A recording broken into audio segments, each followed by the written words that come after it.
DQN의 두 번째 랩 시간에는 2015년도 그 유명한 네이처 논문의 그 알고리즘을 함께 구현해 보도록 하겠습니다. 우선 이전과 마찬가지로 소스 코드는 인터넷에 있는 것들을 참조했고요. 그리고 많은 분들이 코드 리뷰로 또 도와주셨습니다. 또 문제나 또 버그가 있으면 알려주시면 즉각 반영하도록 하겠습니다. 자, 지난번 시간에 우리가 이 DQN의 아주 멋진 세 가지 솔루션에 대해서 이야기해 보았는데요. 깊게 들어가고 캡션 리플레이, 그리고 오늘 세 번째로 네트워크를 분리하는 것에 대해서 이야기해 보도록 하겠습니다. 우선 2013년도 논문 기억나시죠? 자, 특히 이 부분이 핵심인데요. 즉 루프를 돌면서 이 상태와 액션 그리고 리워드 그 다음 액션을 버퍼에 저장하고 학습을 할 때 이 버퍼에 있는 것을 랜덤하게 샘플해라. 자, 그렇게 학습하자라는 것이 핵심 아이디어였고요. 자, 2015년도는 여기서 한 걸음 더 들어가서 즉 이 Y를 만들 때 우리가 타겟 네트워크에서 만들고 이걸 가지고 이 메인 네트워크를 업데이트해라. 그리고 한 번씩 이 네트워크를 카피해줘라. 그래서 내가 업데이트하는 동안 타겟은 그냥 둬라 하는 것이 핵심 아이디어였죠. 자, 그 이야기는 쉽게 말해서 여기에 이렇게 네트워크를 두 개를 둔다는 이야기입니다. 이제 물리적으로 두 개를 두는 거고요. 자, 이렇게 해서 우리가 관리를 하겠다 하는 것이고, 자, 그러면 어떻게 구현할 것인가? 구현은 프로그램상에는 더 간단하죠. 그냥 네트워크를 두 개 주면 되니까. 그런 다음에 우리가 이 Y라는 것을 빌드업 할 때, 이 부분, 우리가 타겟을 가져오는 이 부분에서 이 타겟 네트워크를 쓰자. 처음에는 이 네트워크 하나밖에 없으니까 다 한 개만 써서 이렇게 한 다음에 바로 DQN을 여기서 업데이트 시켰죠. 타겟과 이것이 동시에 업데이트 되니까 문제가 됐는데, 여기에서는 이렇게 한 다음에 메인 DQN을 업데이트 시킵니다. 그러니까 타겟은 그대로 있죠. 자, 그래서 그 문제가 해결되는데요. 자, 우선 코드를 한번 보도록 할까요? 우리가 이제 사실 이런 이유 때문에 우리가 이 DQN을 클래스로 만드는 겁니다. 그래야 여러 개의 네트워크를 쉽게 만들 수가 있으니까요. 그래서 이전과 똑같고요. 자, 여기 이제 이름을 줄 겁니다. 이름은 여기에 있는 우리가 이렇게 보시면 스코프로 사용될 거예요. 그래서 스코프 밑에 있는 변수들을 우리가 구분할 수 있는 이름이 있고요. 그런 다음에 이 predict와 update라는 이 도움 함수 우리가 만들었습니다. 자, 그런 다음에 이 클래스를 이용해서 우리가 이제 네트워크를 원하는 수만큼 만들 수가 있는데요. 어떻게 이 네트워크를 관리할 것인가 한번 보도록 할까요? 우선 이제 메인 부분에서 세션을 만든 다음에 자, 메인 DQN, 타겟 DQN을 만듭니다. 우리 이전에 네트워크 부분을 이제 DQN이라는 이름으로 뭐 저장을 하죠. 파이썬으로 저장해 놓고 그걸 임포트 시킨 다음에 이렇게 DQN을 하게 되면 우리가 그 클래스를 생성시킬 수 있죠. 자, 여기서 세션 넘겨주고요. 여기 만들었던 거. 그리고 이 이름 주시는 거. 메인, 타겟 이렇게 이름 준다. 자, 그렇게 한 다음에 처음에 우리가 이 변수들을 이니셜라이즈 한 다음에 뭐를 할 것이냐? 복사를 할 겁니다. 이렇게 만들면 이게 이제 랜덤하게 변수들이 저기에 이니셜라이즈 되니까 이 네트워크가 다르겠죠? 그러니까 이런 조금 이따 설명드리는데 이런 방법으로 네트워크를 복사를 합니다. 그래서 이 시점에서는 내가 이 시점이다. 이 시점에서 본다. 여기를 본다라고 했을 때는 이 타겟이 DQN은 과 메인 DQN이 딱 같아야죠. 자, 같습니다. 자, 이렇게 된 다음에 우리가 학습을 들어갈 거고요. 자, 그래서 막 학습이 일어난다. 이 학습 도중에는 어떤 일이 일어납니까? 메인 DQN만 업데이트가 됩니다. 타겟은 업데이트 안 됩니다. 건드리지 않습니다. 그냥 두죠. 그런 다음에 매번 시스템마다 즉 일정 간격마다 한 번씩 다시 이 명령을 줘서 복사를 하게 합니다. 자, 이게 이제 핵심인데요. 자, 그럼 어떻게 복사할까요? 이 네트워크를 복사한다는 게 뭘까요? 이 네트워크를 물리적으로 다른데 이거 어떻게 복사할까요?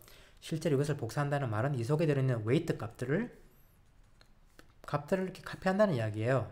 자, 그걸 어떻게 할 수 있을까? 텐스플로우에서 자, 생각보다 굉장히 쉽게 할 수 있는데요. 우선 우리가 보통 프로그램에서 어사인 할 때는 이렇게 하죠. A는 B. 그럼 B의 값이 A로 이렇게 들어가는 겁니다.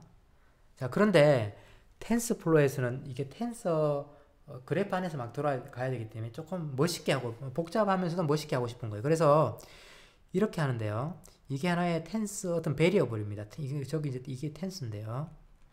베리어블을 어사인할 때는 이 텐스를 어사인할 때는 이 텐스의 닷 함수인 어사인이라는 걸 씁니다. 그래서 이 속에 어떤 값을 주면 되는데요.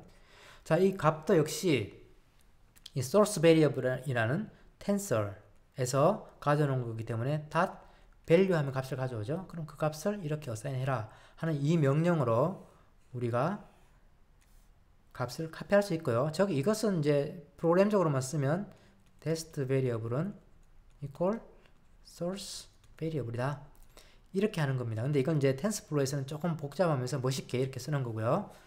자, 어떤 그런 변수들을 가져올 것인가? 변수 이름 어떻게 찾아내지? 하는 것은 우리가 바로 이 스코프 이름을 사용할 겁니다. 우리가 메인과 타겟이라는 스코프 이름으로 줬죠. 자, 그것을 TensorFlow의 getCollection이라는 것을 이용해서 이 스코프 이름을 주면 거기에 있는 모든 변수를 가져오는데 그 중에서 우리가 관심 있는 것은 즉 웨이트들에 해당하는 trainable variable입니다. 자, 그것들 즉 값이 바뀌는 것들 그것들만 가져와서 이렇게 source와 destination이라는 variable에 넣고요. 이것을 이제 포로포를 돌면서 하나씩 가져오는 거죠. 집을 통해서 집으로 두 개를 묶은 다음에 하나씩 나누어서 source와 destination에서 가져와서 바로 이렇게 명령을 만든 다음에 이것을 이 명령 자체를 op hold라는 리스트입니다. 여기 리스트에 append를 하는 거죠. 추가를 하게 됩니다. 그러면 이 리스트에는 우리가 복사에 해당되는 모든 오퍼레이션이 들어있겠죠. 자, 그것을 리턴합니다. 자, 그러면 메인에서 이것을 카피해서 가지고 있다가 어떻게 할까요? 세션에서 한 번씩 돌려주면 됩니다. 뭐 이렇게 하면 생각보다 굉장히 쉽게 복사가 되고요. 자, 그럼 이제 우리가 어떻게 두 네트워크를 관리하고 복사하는지 알았는데 그럼 어떻게 전체적으로 할까요? 한번 정리하는 겸해서 리캡해 볼까요? 자, 첫 번째 네트워크를 두 개 만들겠죠. 두 개 생성시키고 두 번째 처음에 타겟을 네트워크를 메인과 같게 만들어야 되겠죠.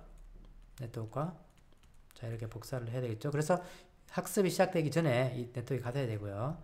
세 번째는 이제 환경을 environment를 만들겠죠. 그런 다음에 우리 루프를 돌 거예요. 자, 루프에는 어떤 일이 일어납니까? 액션을 취하고요. 그래서 액션이 가져다 주는 어떤 상태, 뭐 리워드 이런 정보들을 우리가 D라는 것에 버퍼에다가 저장하겠죠. 자, 그런 다음에 뭐 10번에 한 번 또 20번에 한 번 작은 루프가 한 번 돌아서 이때 뭐를 하냐? 여기 있는 걸 가져와서 학습을 합니다. 자, 트레인을 할 때 우리가 Y를 빌드업 할 때 우리 타겟 네트워크를 사용할 거고요. 그런 다음에 이 Y를 이용해서 메인 네트워크를 업데이트 합니다. 타겟은 업데이트 하지 않고요. 자, 이게 학습이고요. 그런 다음에 또 한 번 뭐 10번에 20번에 한 번씩 루프를 돌면서 뭘 할 것이냐? 우리가 타겟이 메인과 같아지도록 네트워크를 복사를 합니다. 자, 이게 다예요. 그래서 이걸 계속 무한 반복하면 학습이 아주 잘 된다 하는 것이 2015년도 네이처 논문의 핵심입니다. 자, 전체 한번 볼까요? 필요한 거 임포트 하고요. 집 만들고요. 필요한 변수들 세팅합니다. 자, 그런 다음에 네트워크는 이전과 똑같고요. 똑같은 네트워크를 사용할 거고요. 자, 학습하는 부분. 자, 여기 타겟 DQN만 추가됐습니다. 보시면 이전과 똑같으면서 타겟 DQN 그리고 역시 우리가 Q 밸류를 읽어오는 부분, 이 부분을 타겟 DQN을 사용한다. 그리고 업데이트는 메인을 업데이트한다 라는 거 기억해 주시고요. 자, 네트워크 카피하는 부분 제가 말씀드렸죠. 그런 다음에 우리가 학습이 잘 되는지 한번 이렇게 실행시켜 볼 거고요. 전체 메인을 한번 보면 똑같은데 이제 네트워크를 두 개 만들고요. 오퍼레이션을 가져온 다음에 한번 카피를 합니다. 그런 다음에 이 부분은 똑같고요. 자, 우선 여기서 학습이 일어나지 않고 이건 이제 버퍼에다가 추가만 하죠. 자, 상태와 액션 그리고 받은 사항 그리고 다음 액션을 우리가 이렇게 추가를 할 겁니다. 그런 다음에 학습이 일어나는 순간은 10번에 한 번씩만 학습이 일어납니다. 이 미니 배치를 가져와서 학습을 하고요. 이 학습을 할 때 메인과 타겟 두 개를 넘겨주게 되겠죠. 그런 다음에 학습이 끝난 다음에 이 역시 카피 명령을 이용해서 타겟 명령과 타겟 DQN이 메인과 같아지도록 복사를 하게 됩니다. 자, 매우 간단하죠. 자, 그러면 이게 정말 잘 되는지 한번 보도록 할까요? 자, 한번 보도록 하겠습니다. 자, 이 부분이 이제 저희들이 설명을 드렸던 그 두 번째 구현이고요. 그래서 보면 알겠지만 아주 잘 이야기한 것처럼 잘 구현이 되어 있고, 핵심적인 부분은 바로 이 두 개의 네트워크를 만든다는 것과, 그리고 학습을 할 때 타겟만 가지고 업데이트를 하고, 그리고 한 번씩 이 네트워크를 복사해 준다 하는 것이 핵심입니다. 실행시켜 보도록 할까요? 역시 뭐 실행시키는데 시간이 좀 걸릴 겁니다. 그래서 뭐 결과가 잘 나올지는 또 그때마다 조금 다를 수가 있겠지만, 일단 처음부터 보시면 일단 뭐 분위기가 좋습니다. 큰 값들이 뭐 한 100, 에피소드 100인데도 막 큰 값들이 올라오죠. 오, 그렇죠? 천점 막 올라오죠. 쭉쭉쭉 올라옵니다. 그래서 굉장히 전반적으로 잘 된다는 걸 볼 수가 있는데요. 자, 한번 제가 이전에 만들어 놓은 걸 가지고 한번 볼까요? 그래서 실제로 실행시켜 보시면 이런 게 이제 막 그 영혼이 돌아갑니다. 막 넘어지지 않고 돌아가게 되는데요. 그래서 여러분들이 심지어 이런 에러도 볼 수 있어요. 이 에러는 여러분 코드가 잘못된 게 아니라 이 막대기가 영원히 돌다가, 근데 컴퓨터가 이제 영원히 이걸 카운트 못하니까 아, 중간에 너무 많아서 나 카운트 못하겠네, 그만하자, 컴퓨터가 먼저 포기하는 지경이 옵니다. 그리고 제가 이제 다른 모양들도 한번 모아 봤는데요. 이거를 여러 번 하다 보니까 이런 형태는 사실 영원히 지속되는 형태인데요.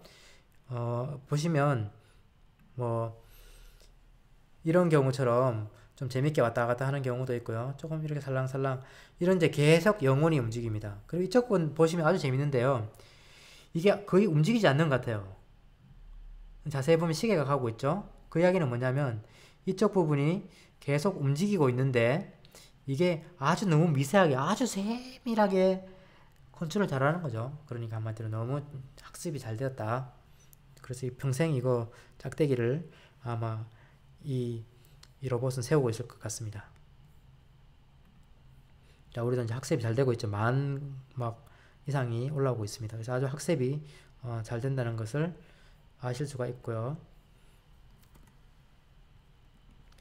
자, 그럼 이제 결과를 보면, 이 옆에 이제 결과를 보면 이건 이제 에피소드가 한 4,000 넘어서 이렇게 아주 만대 영원히 들어가는 거고요. 옆에를 보면 이제 운이 좋으면 한 300, 400대도 이렇게 들어갑니다. 어떤 것이 이제 2013년 버전이고 어떤 것이 2015년 버전일까요? 예, 당연히 이쪽이 2015년이겠죠. 그래서 네트워크만 하나 더 분리했는데도 불구하고 아주 학습이 잘 된다. 아주 별을 많이 줘야 되겠죠. 잘 된다는 것을 알 수가 있습니다. 실제로 이제 그 짐 AI에서는 이 카트폴의 게임은 약 100번 해서 평균이 195면 됩니다. 그래서 그 기준에 비하면 우리는 뭐 엄청 잘하는 거죠. 자, 정말 여기까지 여러분들이 오셨으면 정말 잘하신 거고요. 이 DQN 가지고 정말 할 수 있는 게 많이 있습니다.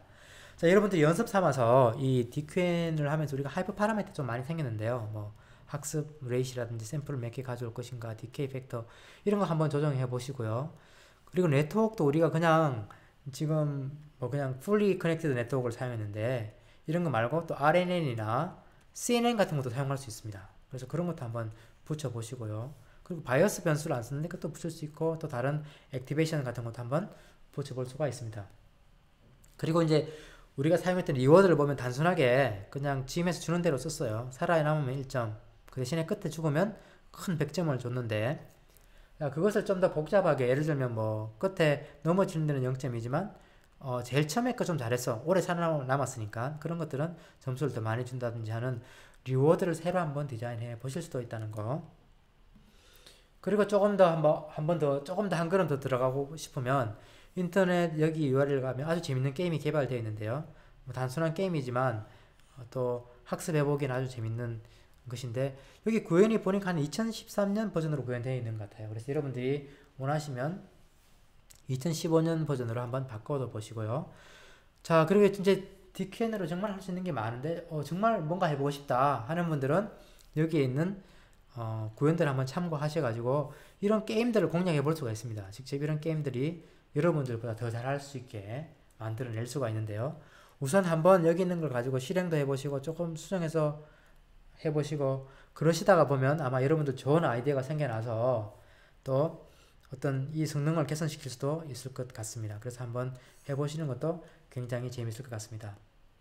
자, 그런데 여기까지 이제 저도 해보니까요. 좀 복잡하기도 하고 또 변수를 내가 조금만 바꾸면 파이프 파라미터 조금만 바꾸면 잘 안 되기도 하고 해서 처음부터 다시 학습을 해야 되는데 야, 그래서 이게 힘들다 이런 생각이 들 때도 있지만 여러분들이 하는 일을 생각해 보면 마치 앞에 계신 분이 이 로봇을 만드는 것처럼 이런 거 하면 복잡하고 뭐 조금만 잘못하면 다시 하고 이렇게 해야 되겠죠. 저는 마치 우리가 지금 DQN 가지고 하는 일이 그거라고 생각합니다. 그래서 조금 힘들 수는 있지만 여러분들이 이런 저런 튜닝을 잘해서 이것이 잘 돌아간다면 정말 멋진 것을 여러분들이 만들어내실 수가 있을 것으로 생각합니다. 자, 여기까지 해서 DQN을 마치고요. 자, 다음 시간에는 폴리시 그레디언트라는 어떤 사람들이 말하기에는 이거 DQN보다 더 잘 된다 라는 이야기도 있는데요. 이것에 대해서 이야기해 보도록 하겠습니다.